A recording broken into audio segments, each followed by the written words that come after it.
أعوذ بالله من الشيطان الرجيم. بسم الله الرحمن الرحيم.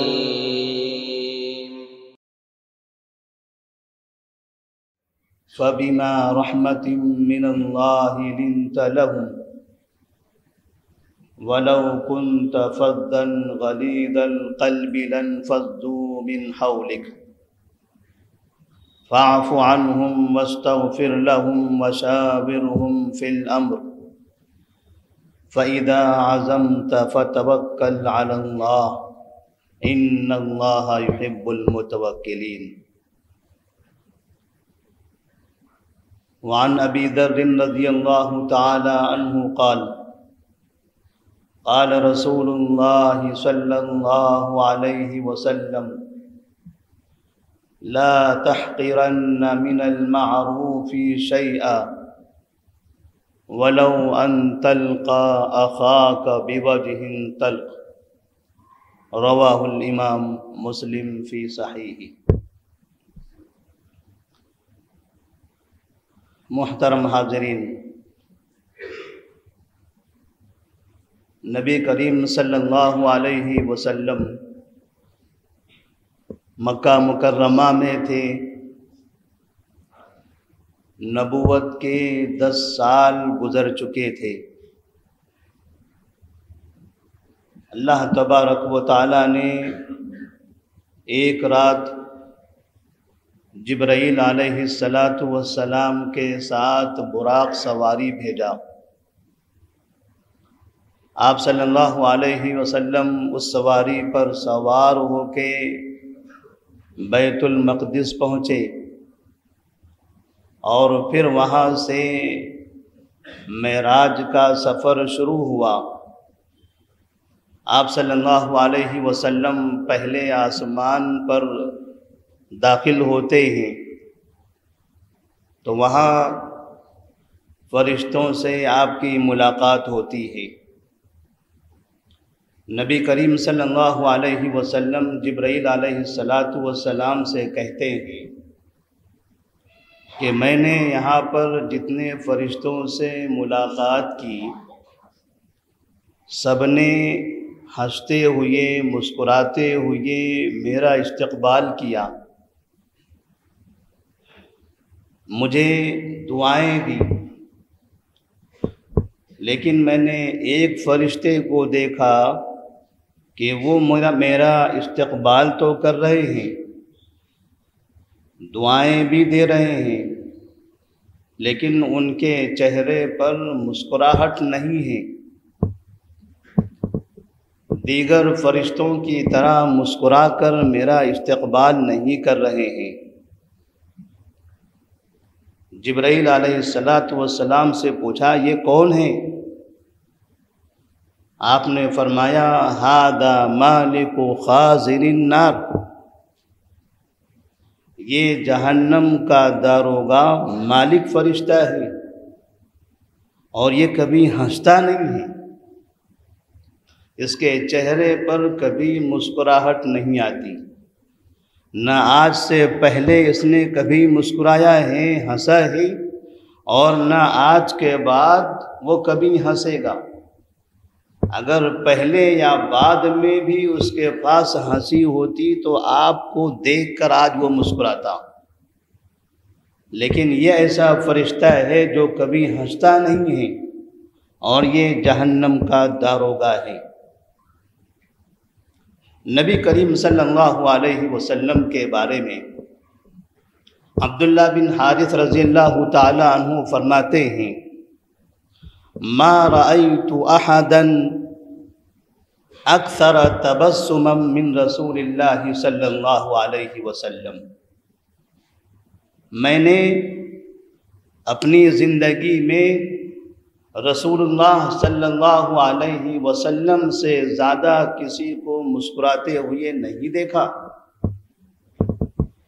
آپ صلی اللہ علیہ وسلم کی عادت تھی کہ آپ لوگوں سے ملاقات کرتے تو مسکراتے. نہ مسکرانا، نہ ہنسنا، چہرہ بنا کر رہنا جیسا کہ بعض مفسرین نے لکھا ہے کہ یہ مالک جہنم کا داروغہ جس کی جہنم میں نگرانی ہوگی، جہنمی لوگ اسے کہیں گے یا مالک، یا مالک، اے مالک۔ اللہ تبارک و تعالیٰ سے مطالبہ کریں لیقضی علینا ربک، کہ اللہ تبارک و تعالیٰ ہمیں ختم کر دے یا ہمارا کوئی دوسرا فیصلہ کر دے۔ جہنم میں بہت تکلیف ہو رہی ہے، بہت پریشان ہیں۔ تو بعض مفسرین نے لکھا ہے کہ جب جہنمیوں نے مالک سے اس چیز کا مطالبہ کیا تو مالک خاموش رہا، تقریباً 80 سال تک اسی خاموشی میں بیٹھا رہا۔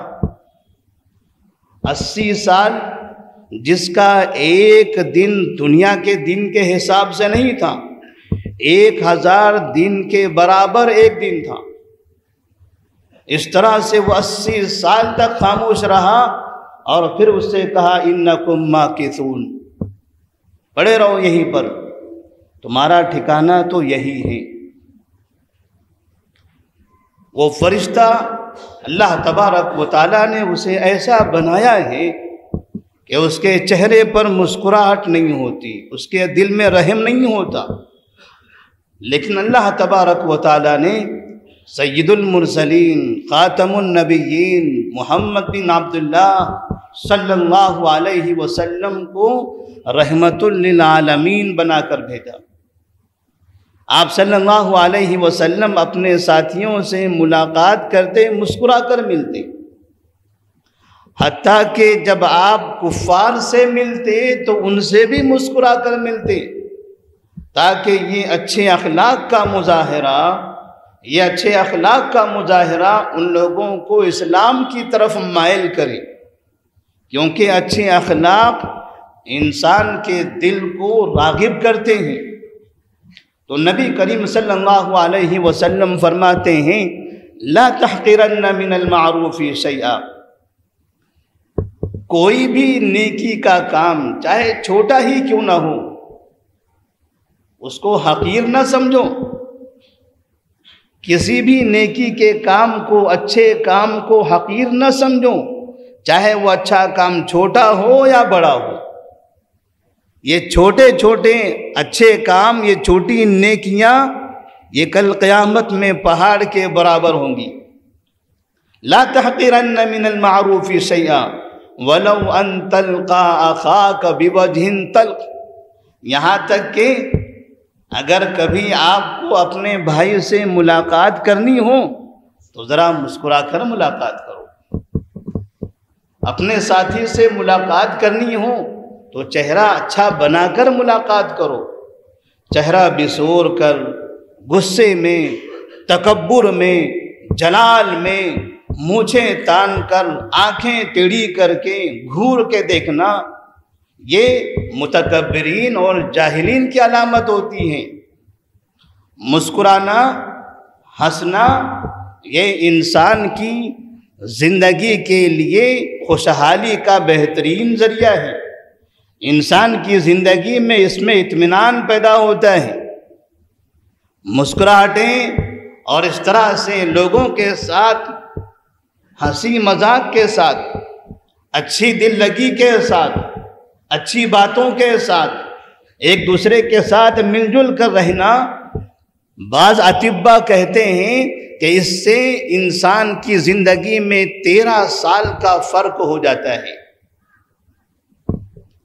نبی کریم صلی اللہ علیہ وسلم کی جب یہ عادت تھی تو اس سے یہ سمجھ میں آتا ہے کہ آپ صلی اللہ علیہ وسلم کے طریقے میں فائدہ ہی ہوگا، آپ کا طریقہ کسی فائدے سے خالی نہیں ہے۔ تو جب ہم مسکراتے ہیں، اچھے سے ملاقات کرتے ہیں، اس سے کئی بیماریوں کا خاتمہ ہوتا ہے۔ بعض اطباء کہتے ہیں کہ اس سے باقاعدہ بی پی جیسی بیماری وہ کنٹرول میں رہتی ہے، انسان کی صحت اچھی رہتی ہے، اور ٹینشن، غصہ، چڑچڑاپن، چہرہ بنا کر رہنا، لوگوں سے ٹیڑھی آنکھوں سے ملاقات کرنا، چہرہ گھما کر باتیں کرنا، تکبر اور بڑے پن کا اظہار کرنا، اپنے بچوں کے سامنے، بیوی کے سامنے، دوستوں کے سامنے، نوکروں کے سامنے، معاشرے کے غریبوں کے سامنے، وہ انسان کی عمر کو کم کر رہا ہے، وہ انسان کے دل و دماغ کو گندا کر رہا ہے، اس انسان کی شخصیت کو مجروح کر رہا ہے۔ غصہ، تکبر، اکڑپن یہ انسان کو معیوب بنا دیتا ہے، عیب دار بنا دیتا ہے۔ کتنے ایسے افراد کو دیکھا جاتا ہے، بعض علماء بھی اس طرح سے ہیں، بعض مالدار افراد بھی اس طرح کے نظر آتے ہیں، اچھی اچھی نیک جگہوں پر بھی لوگ اس طرح کے دکھائی دیتے ہیں کہ جب ان سے گفتگو کی جائے، بات کی جائے تو ایسا محسوس ہوتا ہے یہ مالک و خازن النار ہے، اس نے نہ کبھی زندگی میں ہنسا ہے، نہ کبھی یہ مسکراتا ہے، یہ بات کرتا کس سے ہے، یہ مسکرا کر ملتا کس سے ہے، نہ گھر کے باہر یہ کبھی مسکراتا ہے، نہ گھر میں جاؤ نہ وہاں مسکرا کر بات کرتا ہے۔ یہ ایسا انسان نبی کریم صلی اللہ علیہ وسلم کے تو یہ اخلاق نہیں تھے۔ نبی کریم صلی اللہ علیہ وسلم مسکرا کر بات کرتے تھے، کیونکہ اس سے انسان کے دل میں اعتماد پیدا ہوتا ہے، انسان کو یہ محسوس ہوتا ہے کہ سامنے والا میری عزت کر رہا ہے، سامنے والا مجھے اپنا مقام دے رہا ہے، سامنے والا میری اہمیت کو سمجھ رہا ہے۔ اس لیے نبی کریم صلی اللہ علیہ وسلم فرماتے ہیں تبسمک فی وجہ اخیک صدقہ، مسکرانا یہ صرف یہ فطری چیزوں میں سے نہیں ہے، یہ فطری چیزوں کے ساتھ ساتھ باعث ثواب بھی ہے، یہ نبی کریم صلی اللہ علیہ وسلم کی سنت بھی ہے۔ نبی کریم صلی اللہ علیہ وسلم فرماتے ہیں تبسمک فی وجہ اخیک صدقہ، آپ اپنے بھائی سے ملاقات کرو، مسکرا کر ملاقات کرو، یہ مسکرا کر ملنا صدقہ ہے۔ جس طرح ہم مال خرچ کرتے ہیں تو کہتے ہیں میں نے صدقہ کیا، 10 روپیہ دیا میں نے صدقہ کیا، 50 روپیہ دیا میں نے صدقہ کیا۔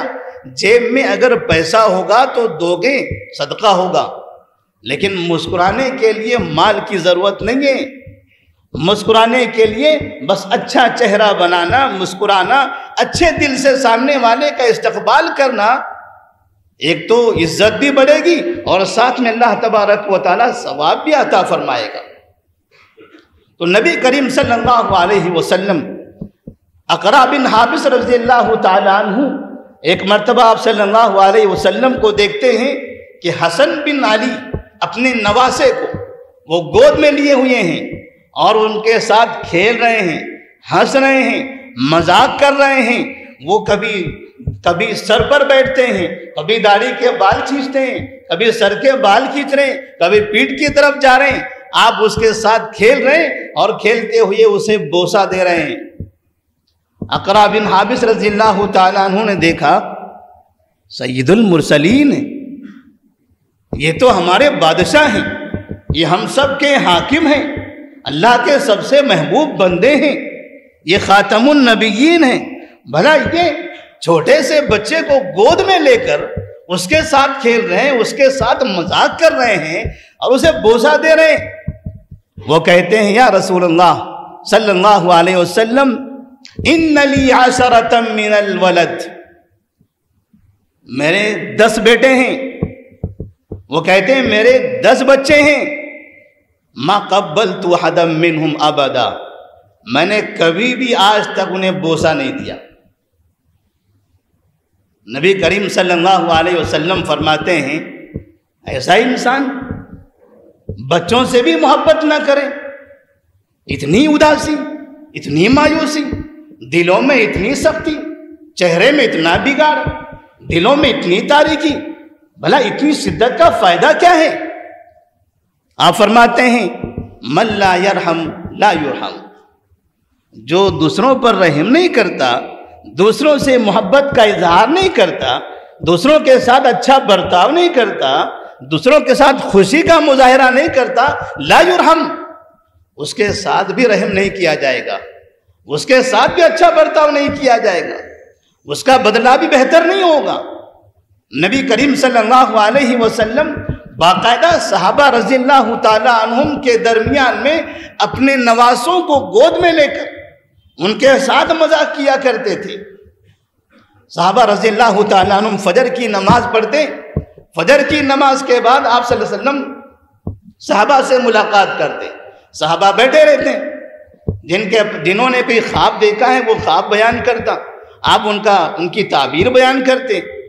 اشراق کی نماز کا وقت ہوتا، اشراق کی نماز پڑھتے، پھر صحابہ کہتے ہیں اس کے بعد ہم آپس میں کچھ ایسی باتیں کرتے تھے کہ جس سے صحابہ ہنسنے لگتے تھے، اور نبی کریم صلی اللہ علیہ وسلم بھی ہمارے ساتھ ہنستے تھے، صحابہ بھی ہنستے تھے، نبی بھی ہنستے تھے۔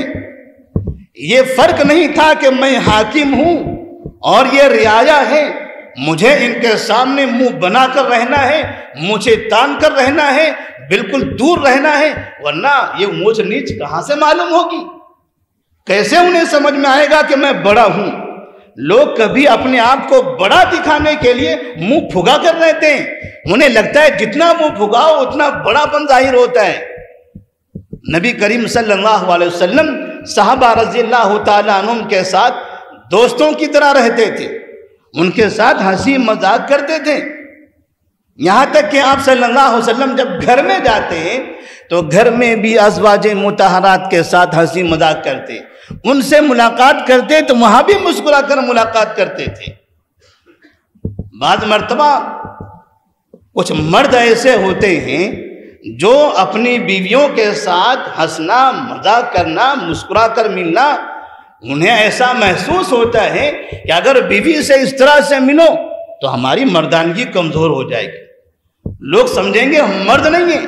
عورت کے سامنے اپنے آپ کو مرد دکھانا ہو تو غصے میں رہو، پھٹکارتے رہو، آرڈر دیتے رہو، احکامات صادر کرتے رہو، کیونکہ میں گھر کا بادشاہ ہوں۔ گھر میں کچھ لوگ جانے کے بعد بادشاہ کی طرح اپنے آپ کو ثابت کرنے کی کوشش کرتے ہیں، یہ بچے کو مارا، وہ بچے کو غصہ کیا، بیوی کو پھٹکارا، اس کو کہا ادھر بیٹھ، اس کو کہا ادھر چل، اس کو کہا ادھر جا، میں اکیلا بیٹھوں گا، میں کام کرتا رہوں گا، مجھے کسی نے ڈسٹرب نہیں کرنا ہے۔ کسی کا ڈسٹرب نہیں چاہیے تو قبرستان جانا ہے، وہی قبرستان ہے، وہی جگہ ہے جہاں کوئی ڈسٹرب کرنے والا نہیں ہے۔ اس جگہ اگر رہنا ہے تو آپ کو انسانوں کے ساتھ مل کر رہنا پڑے گا، بڑوں کے ساتھ، چھوٹوں کے ساتھ، اپنوں کے ساتھ، غیروں کے ساتھ، مردوں کے ساتھ، عورتوں کے ساتھ، سب کے ساتھ آپ کو مل کر رہنا ہے، اور ہر ایک کے ساتھ ان کے مقام کے حساب سے برتاؤ کرنا ہے۔ ماں باپ سے ملنا ہے، آپ کو بچوں سے ملنا ہے، بیویوں سے ملاقات کرنی ہے، دوستوں سے ملنا ہے۔ کچھ ایسے ہوتے ہیں جو کہتے ہیں میرا کوئی دوست نہیں ہے، میں بس گھر سے مسجد، مسجد سے کمپنی، پھر گھر، مسجد، کمپنی، یہ تین جگہ میں گھومتا رہتا ہوں سائیکل کے پہیے کی طرح، میرا کوئی دوست نہیں، باہر کس سے ملاقات نہیں ہوتی ہے، کس سلام نہیں، کلام نہیں، دعا نہیں، کچھ نہیں۔ یہ بھی کوئی انسان ہے؟ ایسا بھی کوئی انسان ہوتا ہے؟ نبی کریم صلی اللہ علیہ وسلم سے پوچھا جائے آپ کے دوست کتنے ہیں تو دیکھیے کیسی فہرست نظر آتی ہے۔ نبی صلی اللہ علیہ وسلم دوست بناتے تھے، لوگ آپ سے دوستی کرنے کے لیے بےتاب رہتے تھے، آپ دوستوں کو وقت دیتے تھے، ان کے ساتھ بیٹھتے تھے، ان سے مشورے کیا کرتے تھے۔ جب آپ کو ہجرت کر کے مکہ سے مدینہ آنے کی ضرورت پڑی تو آپ نے اپنے دوست کا ساتھ لیا۔ ابوبکر صدیق رضی اللہ تعالیٰ عنہ سے کہا تھا اے ابوبکر، ہجرت کے اس سفر میں آپ ہمارے ساتھ رہو گے۔ ایسے دوست انسان دوست بنائے، اچھا دوست، ایماندار دوست۔ نبی کریم صلی اللہ علیہ وسلم نے ابوبکر صدیق رضی اللہ تعالیٰ عنہ کو دوست بنایا تھا، ابوبکر صدیق رضی اللہ تعالیٰ عنہ نے نبی کو اپنا دوست بنایا تھا، اور یہ انتہائی وفادار دوست رہے۔ تو دوست بھی بنانا ہے، انسانی زندگی اسی طرح سے گزرتی ہے۔ اور نبی کریم صلی اللہ علیہ وسلم کا ایک واقعہ عائشہ صدیقہ رضی اللہ تعالیٰ عنہ کے ساتھ، آپ صلی اللہ علیہ وسلم جیسے ازواج مطہرات کے ساتھ مذاق کیا کرتے تھے، ایک مرتبہ کا واقعہ ہے کہ آپ صلی اللہ علیہ وسلم کسی سفر میں تھے، عائشہ صدیقہ رضی اللہ تعالیٰ عنہ آپ کے ساتھ تھی، آپ کے ساتھ اور صحابہ بھی تھے، آپ نے صحابہ سے کہا تم لوگ آگے جاؤ، سفر جاری ہے، صحابہ سے کہا تم لوگ آگے نکلو، ہم پیچھے پیچھے آتے ہیں۔ جب صحابہ کافی دور نکل گئے تو آپ نے عائشہ رضی اللہ تعالیٰ عنہا سے کہا چلیے اب وہاں تک ہم دونوں دوڑیں گے، وہاں تک دوڑنے کا مقابلہ کریں گے۔ عائشہ صدیقہ رضی اللہ تعالیٰ عنہ کہتی ہیں میں اپنے شوہر نبی کے ساتھ دوڑ رہی تھی اور دوڑتے دوڑتے میں نبی کے آگے نکل گئی، نبی پیچھے ہو گئے۔ آپ نے کچھ بھی نہیں کہا، خوشی کا اظہار کیا۔ پھر ایک مرتبہ دوبارہ اس طرح کا موقع آیا کہ پھر آپ نے صحابہ سے کہا آپ لوگ آگے چلے جائیے، وہ چلے گئے۔ پھر آپ نے میرے ساتھ دوڑ کا مقابلہ کیا، میں آپ کے ساتھ دوڑنے لگی اور دوڑتے دوڑتے پھر نبی آگے نکل گئے، میں پیچھے رہ گئی، کیونکہ پہلی مرتبہ میں دبلی پتلی تھی اور ابھی عمر بڑھ جانے کی وجہ سے جسم بھاری ہو گیا تھا، اس لیے نبی آگے نکل گئے، میں پیچھے ہو گئی۔ آپ نے مسکراتے ہوئے کہا عائشہ ہذہ بتلک، یہ اس کا بدلہ ہے، جب تم اس سے پہلے جیت گئے تھے آج اس کا بدلہ میں نے لے لیا ہے، آج میں جیت گیا۔ تو نبی کریم صلی اللہ علیہ وسلم اس طرح سے اپنی بیویوں کے ساتھ ہنسی مذاق کے ساتھ زندگی گزارتے تھے، لیکن یہ ہنسی مذاق میں کوئی غیر شرعی کام نہیں ہوتا تھا، اس ہنسی مذاق میں کوئی غیر شرعی کام نہیں ہوتا تھا۔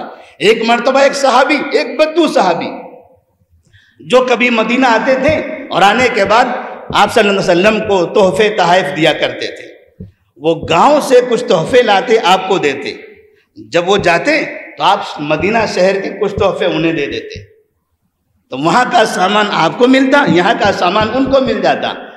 آپ نے ان سے کہا کہ وہ ہمارا دیہاتی ہے، ہم اس کے شہری، یعنی دیہات کا سامان وہ ہمیں لا کر دیتا ہے، شہر کے سامان ہم انہیں دیتے ہیں۔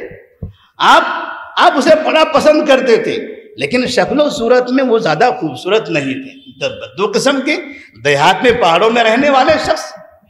ایک مرتبہ وہ اپنے علاقے سے سامان لائے اور مدینہ کے بازار میں فروخت کرنے کے لیے بیٹھ گئے۔ آپ صلی اللہ علیہ وسلم نے دیکھا اس شخص کو اور آہستہ چپکے چپکے پیچھے سے گئے اور پیچھے سے ایسے پکڑ لیا۔ اس نے کہا ارسلنی من ھذا، ارسلنی من ھذا، کون ہے، چھوڑو مجھے۔ تو تھوڑی دیر تک انہیں محسوس ہوا، آہستہ سے اس نے دیکھا تو اسے پتا چلا کہ پیچھے نبی صلی اللہ علیہ وسلم ہے۔ پھر ارسلنی من ھذا کہنا بند کر دیا کہ اگر نبی اس طرح سے پکڑے رہیں، آپ کا سینہ میری پیٹھ پر لگے، اس سے بڑی نصیب کی بات کیا ہوگی۔ آپ صلی اللہ علیہ وسلم پھر اس کو اسی طرح سے پکڑ کر کہتے ہیں میں یشتری ھذا الغلام، میں یشتری ھذا الغلام، یہ غلام میرے ہاتھ میں، کون خریدے گا اس کو، اسے کون خریدے گا؟ تو وہ کہتے ہیں یا رسول اللہ صلی اللہ علیہ وسلم جو بھی لے گا اس کا نقصان ہوگا، کیونکہ میں اتنا بدصورت آدمی ہوں، کوئی بڑا فائدہ ہونے والا نہیں ہے۔ آپ نے فرمایا واللہ انت غالی، قسم اللہ کی تم بہت قیمتی انسان ہو، بہت اچھے انسان ہو۔ شکل و صورت اللہ تبارک و تعالیٰ کے پاس کوئی معنی نہیں رکھتی ہیں، انسان کے اعمال، انسان کا دل، انسان کے اعمال اور انسان کا دل وہ اصل ہے۔ آپ کے اخلاق، آپ کے اعمال، آپ کا کردار، آپ کا دل بہت اچھا ہے، اور جس کے اعمال اور اخلاق اچھے ہوں، دل اچھا ہو، اللہ تبارک و تعالیٰ کے نزدیک وہ بہت اونچے مقام والا انسان ہے۔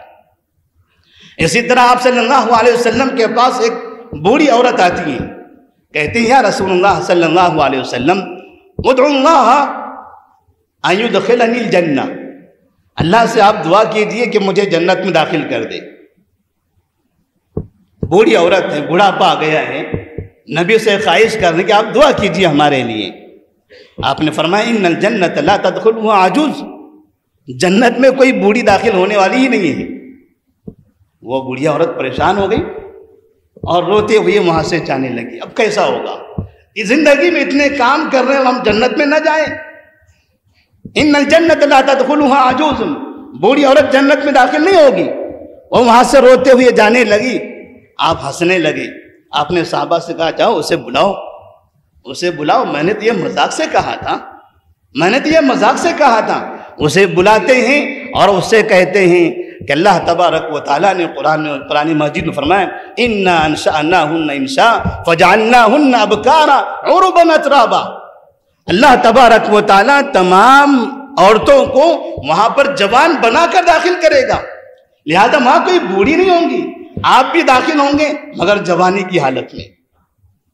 آپ صلی اللہ علیہ وسلم نے مذاق کیا، مذاق میں کوئی غلط بات نہیں تھی، لیکن فوراً آپ نے چونکہ سامنے والوں کو غلط محسوس ہوا، آپ نے بلا کر فوراً سمجھا دیا۔ اس طرح سے نبی کریم صلی اللہ علیہ وسلم کا طریقہ تھا، اپنے ساتھیوں سے اپنی قوم کے ساتھ ہنسی مذاق بھی کیا کرتے تھے۔ امام ابو حنیفہ رحمہ اللہ ایک بڑے مشہور امام، بڑے حاضر جواب ہوا کرتے تھے۔ ایک آدمی نے دیکھا یہ امام صاحب بڑے فتوے دیتے ہیں، چلیے ان کا ایک امتحان لیتے ہیں۔ بعض مرتبہ ہوتا ہے قوم میں لوگ چلیے مولوی صاحب بیٹھے ہیں، ان کو پریشان کرتے ہیں، مولوی صاحب بیٹھے ہوئے آئیں گے ادھر ادھر کا سوال کریں گے، فائدہ کچھ بھی نہیں ہے، کوئی مطلب کی بات نہیں، فلاں نے ایسا کیا اس کا کیا، فلاں میں ایسا ہوا اس کا کیا، وہ روس میں ایسا ہو رہا ہے اس کا کیا، فلسطین میں ایسا ہو رہا ہے آپ کو کیا کرنا چاہیے، یعنی بے تکی باتیں، ادھر ادھر کی باتیں، بس ٹائم پاس کرنا ہے، مولوی صاحب کو پریشان کرنا ہے۔ کوئی کام کی بات ہو، جو آپ کو عمل کرنے کی بات ہو، پریکٹیکلی جس پر آپ عمل کرنا چاہتے ہو اس کے بارے میں سوال کرو تاکہ کسی کا وقت ضائع نہ ہو۔ امام ابو حنیفہ رحمہ اللہ کے پاس ایک آدمی آتا ہے اور وہ پوچھتا ہے کہ جب نماز پڑھتے ہیں تو قبلے کی طرف منہ کرنا چاہیے، یہ آپ نے ہم کو بتایا، بھلا بتائیے اگر میں نہر میں غسل کر رہا ہوں تو مجھے میرا چہرہ کدھر کرنا چاہیے؟ امام صاحب نے سوچا نہر میں غسل کرنے کا بھلا چہرے سے کیا تعلق ہے؟ وہ سمجھ گئے کہ یہ بڑا ہوشیار آدمی ہے، یہ مجھے پریشان کرنا چاہتا ہے۔ امام صاحب نے فوراً اس سے کہا نہر میں غسل کرتے ہوئے آپ کا چہرہ ادھر ہونا چاہیے جہاں آپ باہر کپڑے رکھ کر آئے ہوں، کہیں ایسا نہ ہو کہ آپ باہر نکلو آپ کے کپڑے غائب ہو جائے۔ بڑے بڑے ائمہ اکرام رحمہم اللہ اس طرح سے اپنے قوم کے ساتھ میں فتوے بھی دیتے تھے تو کبھی کبھار اس طرح کی باتیں کیا کرتے تھے۔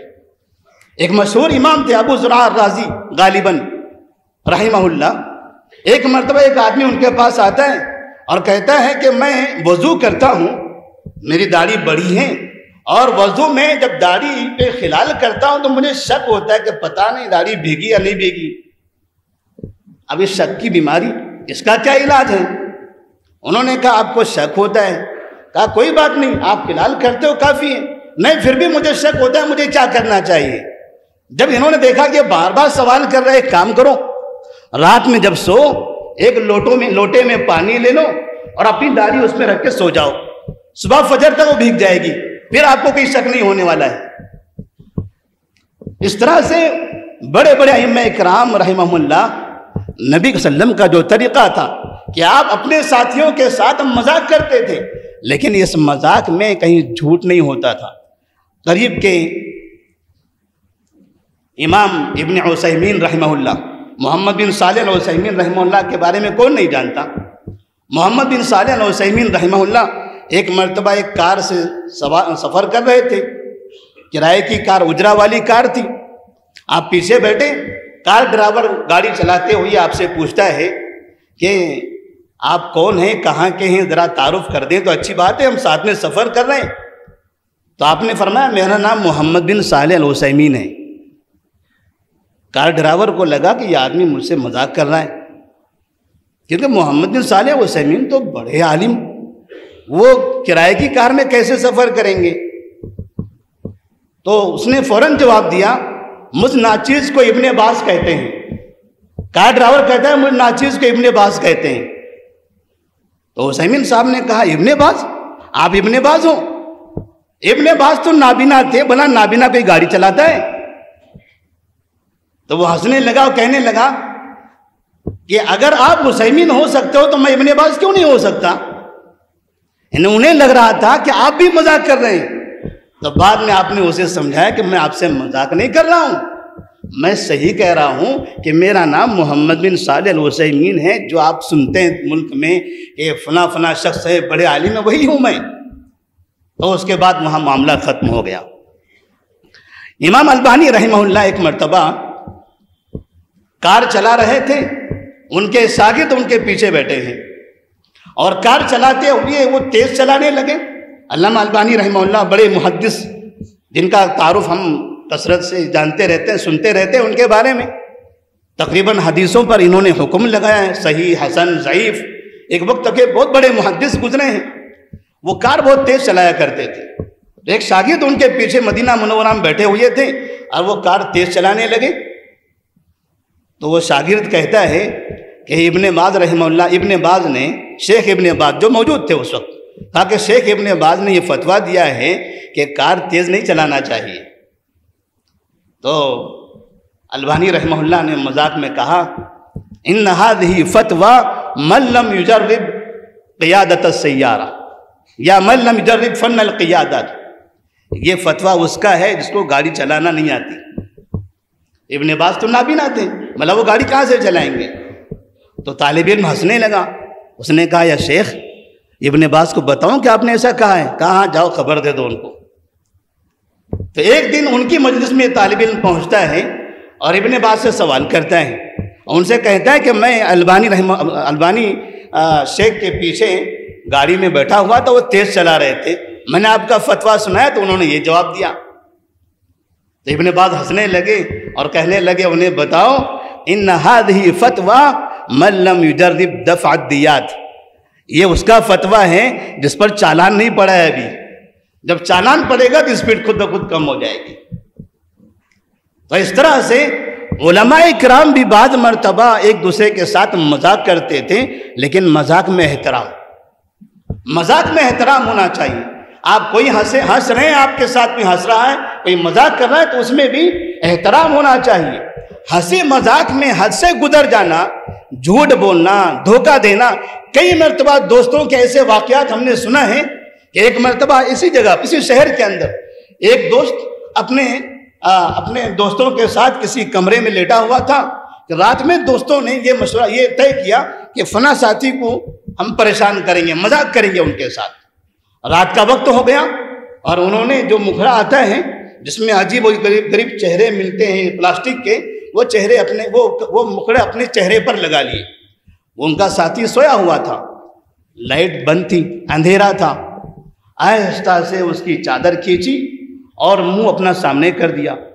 اس نے دیکھا لال پیلا، زبان لال باہر نکلی ہوئی، آنکھیں لال، دیکھا گھبرا گیا اور اسی جگہ مر گیا۔ یہ دوستوں کا مذاق ہے۔ مذاق کی ایک حد ہوتی ہے، ایسا مذاق کہ جس سے اپنے ساتھی کا نقصان ہو، وہ مذاق درست نہیں ہے۔ نہ کسی کے نقصان پہ آپ کو ہنسنا ہے، مذاق کرنا ہے، نہ کسی کوئی تکلیف میں ہے اس کا مذاق اڑانا ہے۔ نبی کریم صلی اللہ علیہ وسلم کعبے کے سامنے نماز پڑھ رہے تھے، ابو جہل، عتبہ بن ربیعہ، شیبہ بن ربیعہ، عقبہ بن ابی معیط وہاں موجود ہیں۔ انہوں نے آپس میں مشورہ کیا کہ محمد بن عبداللہ کو پریشان کیا جائے۔ کہا کہ ایک محلے میں کسی نے اونٹ کاٹا ہے، اونٹ کی اجڑی ہے، آپ میں سے کون لا کر ان کے سر پر ڈالے؟ عقبہ بن ابی معیط تیار ہوا، وہ جاتا ہے، وہ گندگی لے کر آتا ہے اور لانے کے بعد نبی کے سجدے کا انتظار کرتا ہے۔ جب سجدے میں چلے گئے آپ کے سر پر لا کر ڈال دیتا ہے۔ آپ صلی اللہ علیہ وسلم اب سجدے سے سر نہیں اٹھا پا رہے تھے۔ مکہ کے دوسرے لوگوں نے دیکھا تو گھر جا کر اطلاع دی کہ دیکھو نبی کے ساتھ ایسا ہوا ہے۔ فاطمہ رضی اللہ تعالیٰ عنہ کو پتہ چلا، وہ دوڑی وہاں سے آئی اور اپنے معصوم ہاتھوں سے نبی کے بدن کے اوپر سے انہوں نے اجڑی نکالی۔ آپ نے سر اٹھایا، دیکھا لوگ ہنس رہے ہیں، ابو جہل ہنس رہا ہے، عتبہ بن ربیعہ، شیبہ بن ربیعہ اور عقبہ بن ابی معیط ہنس رہے ہیں، مزہ لے رہے ہیں۔ کہتے ہیں کہ پیٹ پکڑ پکڑ کے وہ لوگ ہنس رہے تھے۔ کسی کو نقصان پہنچا کے، کسی کو تکلیف دے کے ایسا ہنسنا، یہ بھی کوئی ہنسی ہے؟ نبی نے فوراً کہا اللہم علیک بقریش، اللہم علیک بابی جہل، اللہم علیک بعتبہ بن ربیعہ، اللہم علیک بشیبہ بن ربیعہ، اللہم علیک بعقبہ بن ابی معیط۔ ان سب کا نام لے لے کر آپ نے بد دعا فرمائی۔